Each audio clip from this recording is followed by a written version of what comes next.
Craig of the Creek is a show about kids, but as we turn towards its final few episodes, it has become increasingly about the horrors of growing up and the severe consequences of refusing to do so.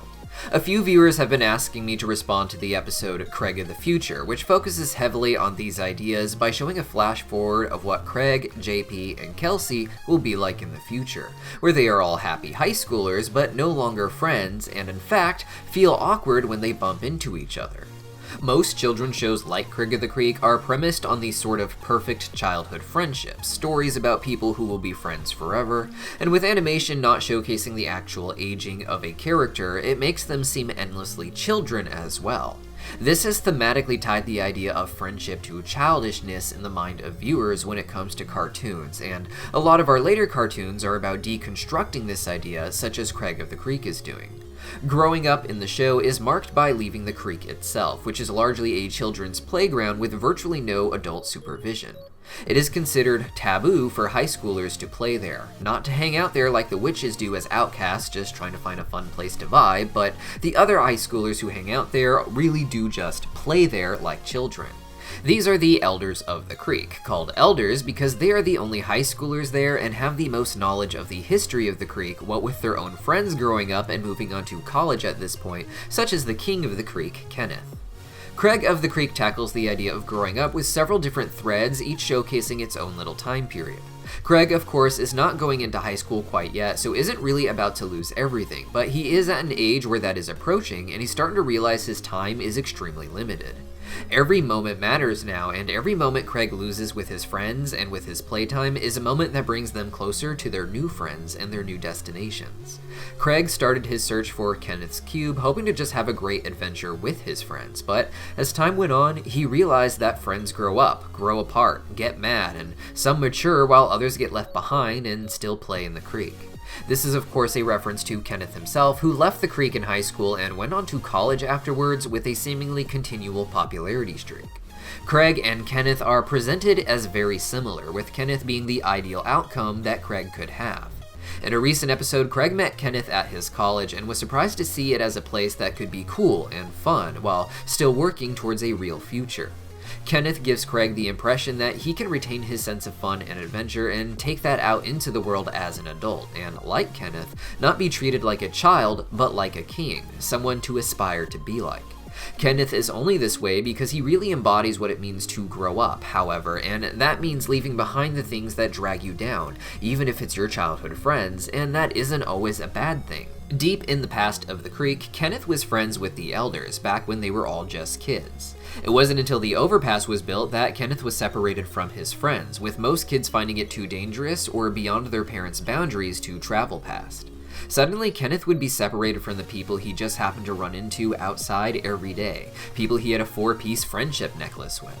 Kenneth was a big fan of the anime Haru, King of the Forest, which we see bits and pieces of in the show.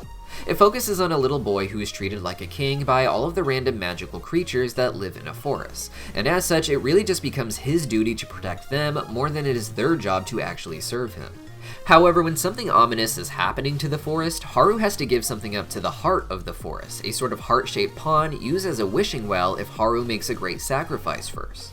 Inspired by this, Kenneth appears to have hidden his treasure in a heart-shaped pond he found on the other side of the creek. This treasure was the friendship necklace he shared with the Elders, it would seem. In Haru, the title character had to make a great sacrifice to have his wish granted, and so Kenneth gave his piece of the friendship necklace as a great sacrifice for his wish, which I imagine to be that he had his friends back. Because of his Haru cosplay, a lot of kids enjoyed Kenneth's company and loved to play along, with them even adopting costumes and personas and calling him king.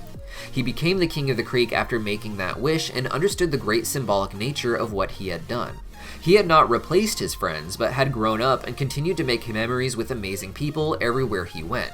He had let go of his childhood, not in a negative way, but in a way that allowed him to find more growth.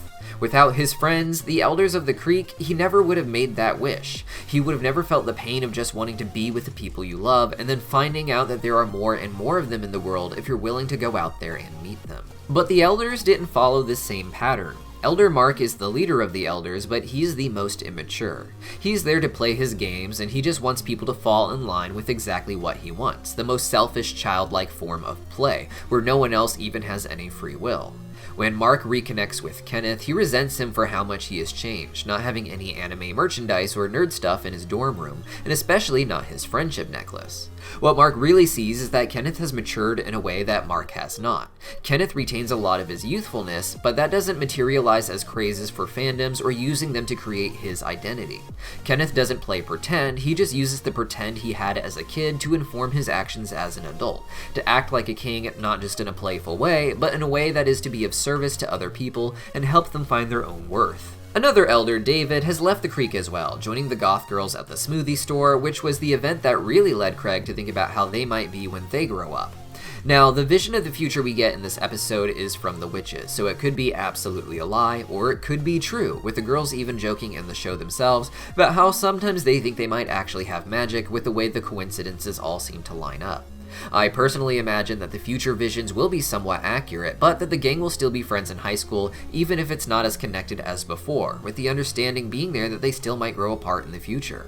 Perhaps it will be 100% true, but them running into each other at the concert is what leads them all to being great friends again eventually, and Craig will realize that friendships don't really end, they just cross in and out of each other's paths.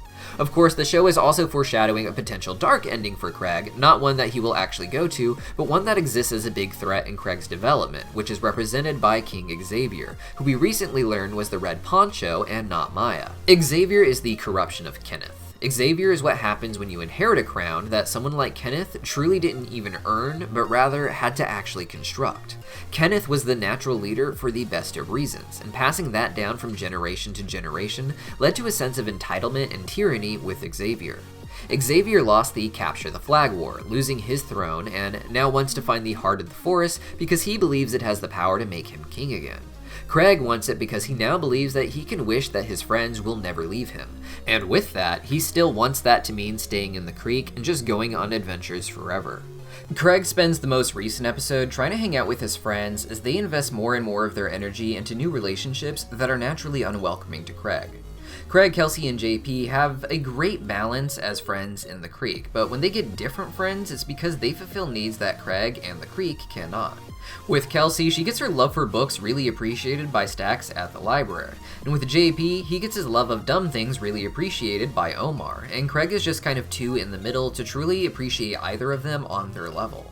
Craig is a great imaginative companion for playing in the creek, as he always has an adventure that JP can tag along on, but when it comes to just sitting around and talking, Omar is able to engage with JP on a level that Craig just doesn't.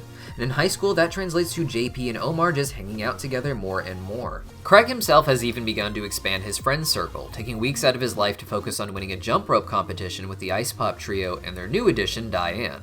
Of course, I imagine the hunt for the puzzle cubes and such all took place in the same time period as this, with the kids all having time for multiple friends, but with how intense the puzzle cube hunt has become in the most recent episode, Craig's friends are burnt out and actively trying to avoid it right now. With all of his friends leaving, that makes Craig a lot like Xavier, just another kid in the creek looking for puzzle cubes while everyone else is out there developing relationships.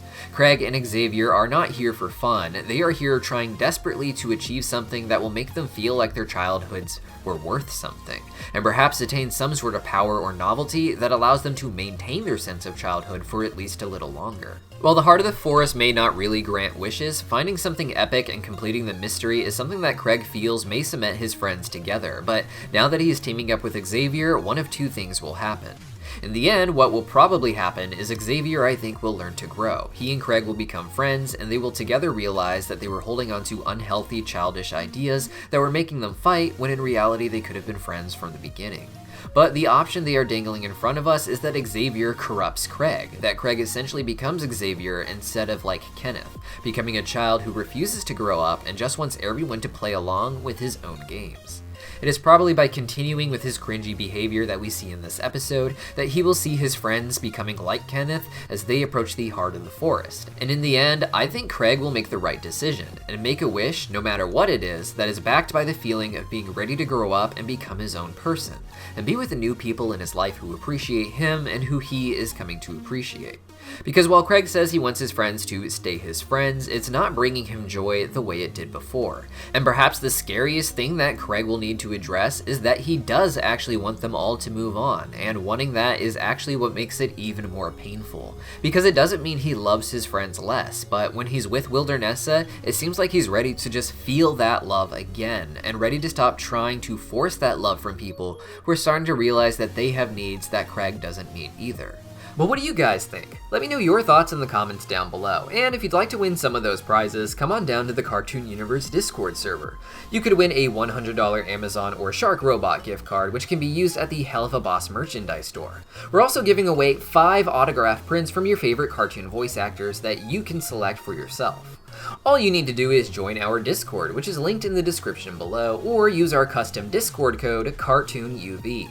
Once you join, you'll be messaged by this bot called Crew. With Crew, you can gain points, also known as Toon Tokens in the server, by being active and sending messages. But a brand new feature also just rolled out, and you are now able to integrate your YouTube account with the bot, meaning it will start rewarding you points for watching our videos and having conversations in the comments. That means the more you interact with our videos, the more entries into the raffles you will be able to make.